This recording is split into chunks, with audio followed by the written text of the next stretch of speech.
안녕하세요. 김성길 목사와 함께하는 GTS 말씀 묵상 시간입니다. 오늘은 7번째 주간의 넷째 날 묵상입니다. 넷째 날 주제는 무엇이죠? 네 번째 날 주제는 하나님의 마음 느끼기입니다. 인생 성공은 관계 성공이다. 우리가 가져야 될 관계는 크게 네 가지다. 첫째는 하나님과의 관계, 두 번째는 자기 자신과의 관계, 세 번째는 가족이나 다른 사람과의 관계, 네 번째는 모든 만물이나 환경과의 관계입니다. 이 네 가지 관계를 잘하면 인생이 행복하고 성공하게 되는 것이죠.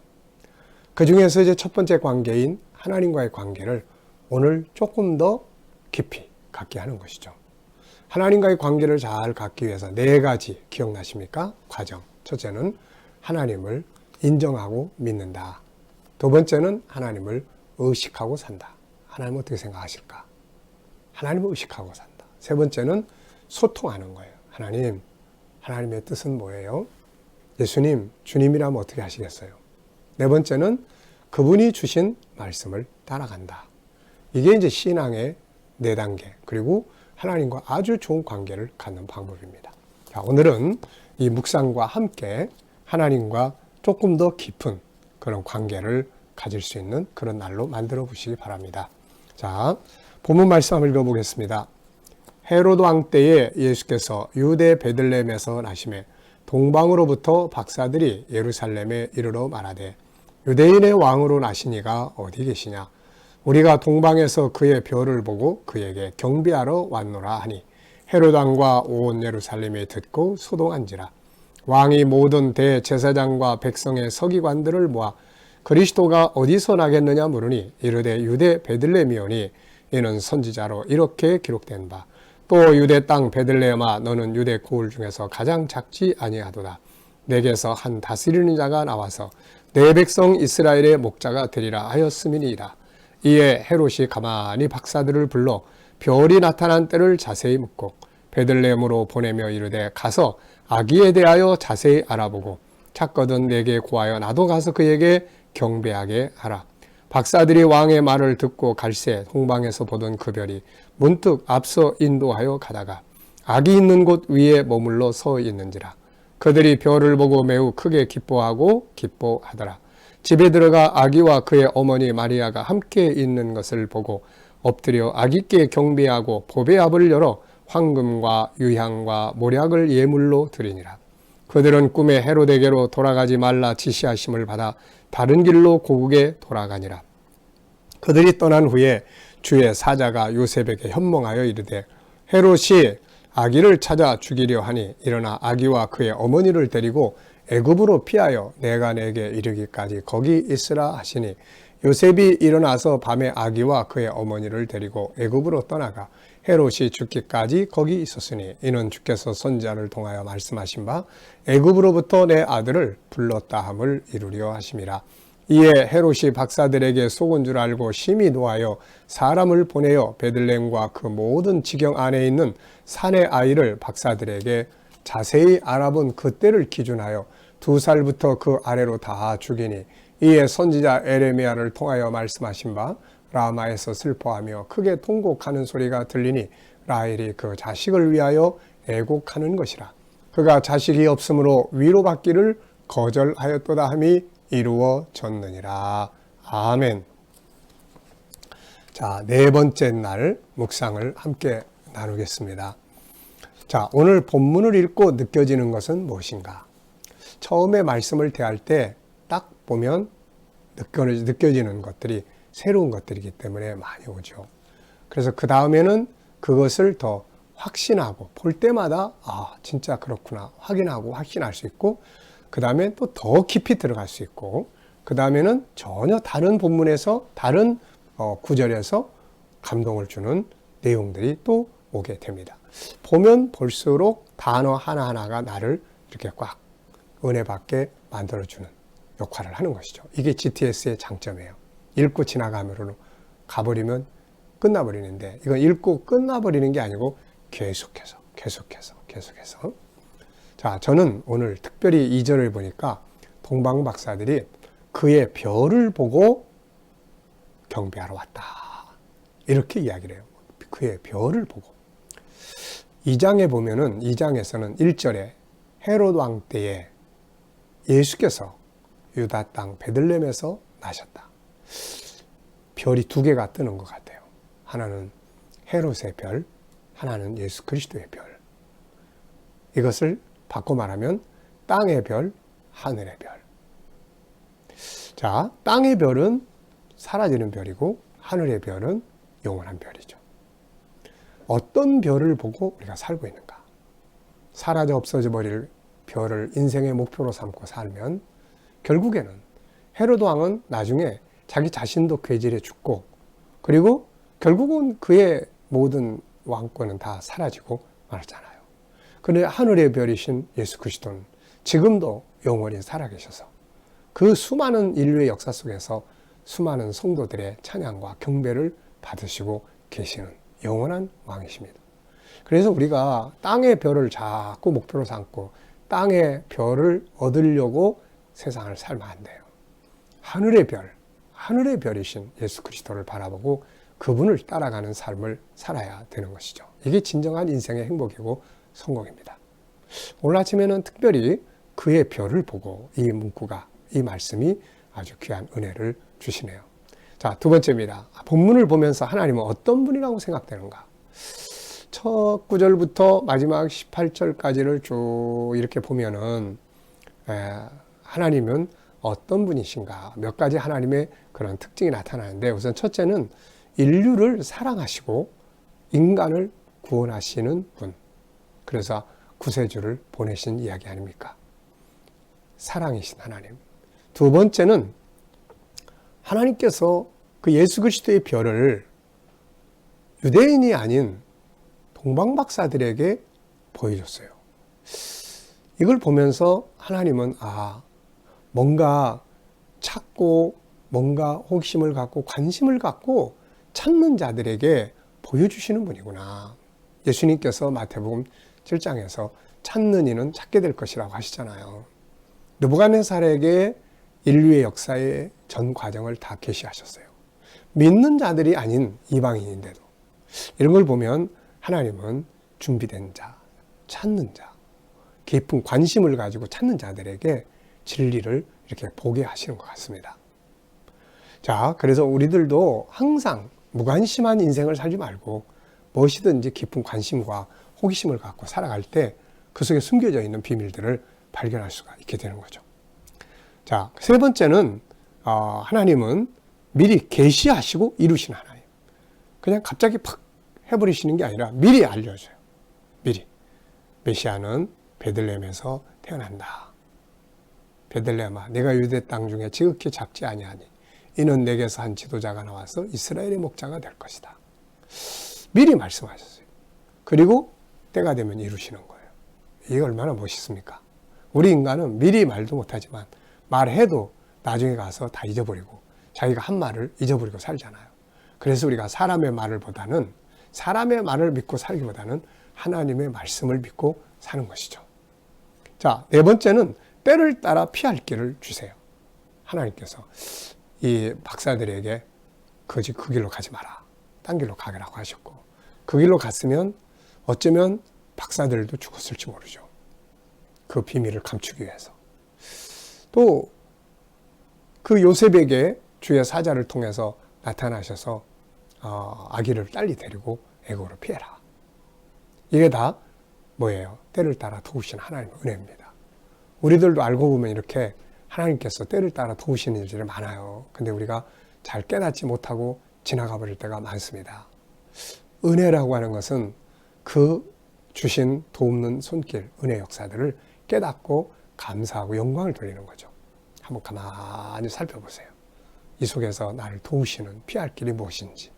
네, 그러면 하나님이 일하시는 걸 볼 수 있습니다. 자, 세 번째입니다. 질문.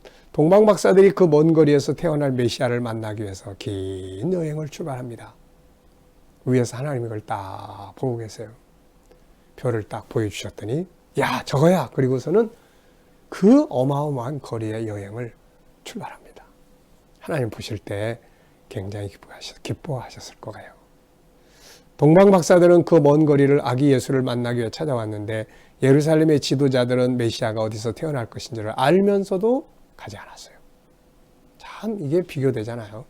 이방인들은 그 먼 거리를 메시아를 만나기 위해서 왔는데 예루살렘 성 안에 그 유대 하나님을 믿는 성경을 아는 이 사람들은 제사장들, 이 서기관들은 안 간단 말이에요. 이걸 볼 때 하나님 마음이 어떠하셨을까? 속상하실 거예요. 화도 나시고. 너희들이 하는 짓이 그게 뭐냐? 알면서도 왜 안 가니? 저 먼 거리에서 예수 그리스도 구세주를 만나려고 이렇게 먼 여행을 한 사람도 있는데 너희들 뭐 하는 거야? 하나님이 막 이렇게 속상해 하시지 않으셨을까 하는 생각을 합니다. 네 번째 질문이에요. 헤롯이 박사들에게 아기에 대해 알아보고 자기에게도 알려주면 가서 경배했다고 했어요. 물론 이거 거짓말이죠. 이때 이걸 보시는 하나님 마음은 어떠하셨을까? 헤롯이 보니까 다 거짓말하는 거예요. 하나님 보실 때 야 이놈아 왜 이렇게 어리석게 행동하니? 그의 어리석은 계략을 하나님은 속상해 하시고 또 화도 나시고 그러셨을 거예요. 자, 다섯 번째입니다. 동방 박사들이 예수님께 찾아온 이유는 뭘 얻기 위해서가 아니라 메시아 예수께 가장 소중한 예물을 드리기 위해서 오셨습니다. 이것을 보신 하나님 마음은 어떠하셨을까요?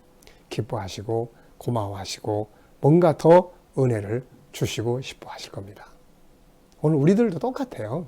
오늘 여기에 뭐 동방 박사들 이런 모습들을 보시면서 헤롯과 같은 모습. 오늘 우리도 때로는 동방 박사들처럼 주님을 향한 그런 은혜의 길을 걸으려고 할 때 하나님 기뻐하시고 헤롯처럼 어리석은 거짓말, 계략 이런 거 할 때 하나님 보시고 탄식하시고 너 왜 그러니 옆에서 그러고 계실 거예요. 근데 우리가 그걸 못 알아듣고 그 길로 계속 가는 거죠.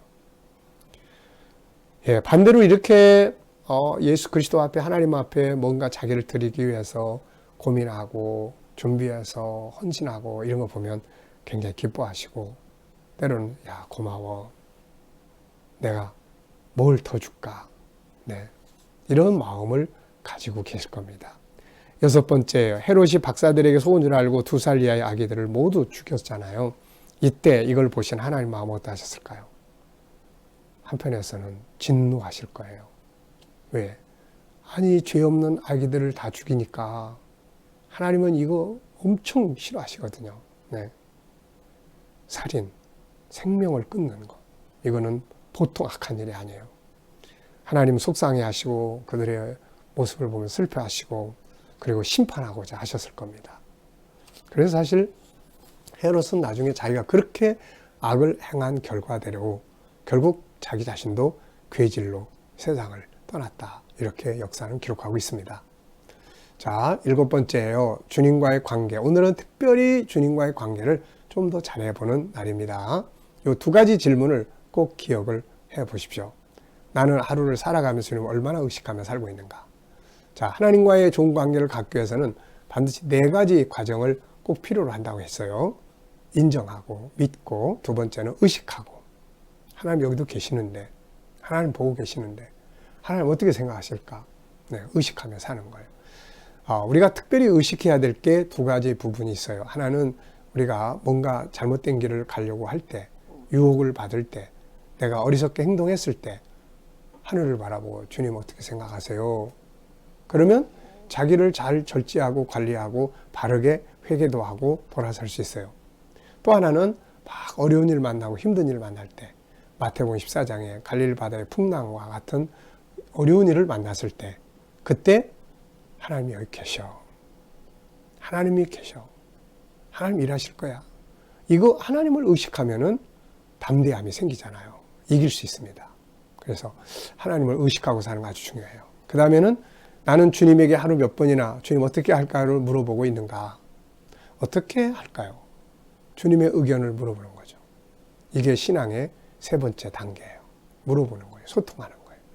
신앙은 이벤트가 아닙니다. 몇 시부터 몇 시까지 예배 드리고 이게 아니고 소통이에요.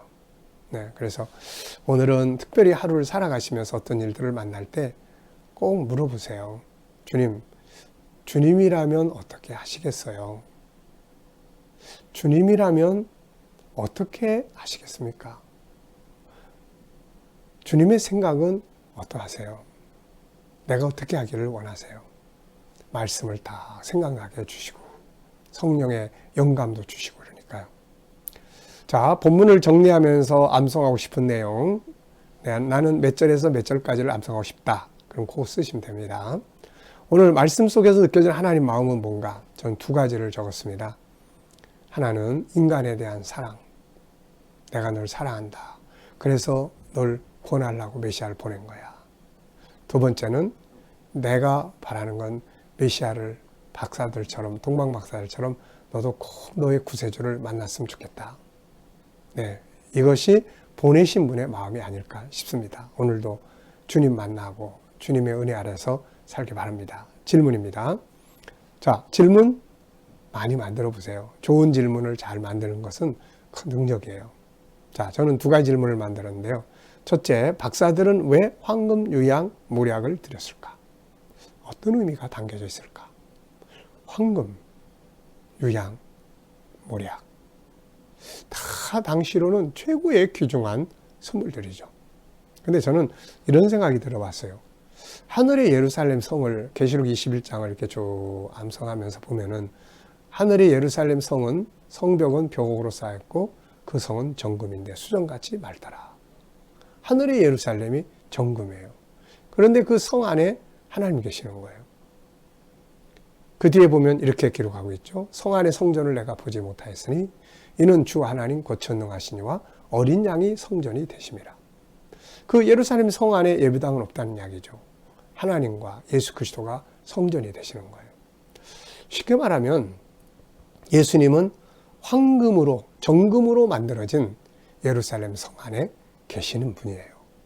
근데 그분이 이 세상에 낮고 천한, 그야말로 이 땅에 말구 위에 오신 거 아닙니까?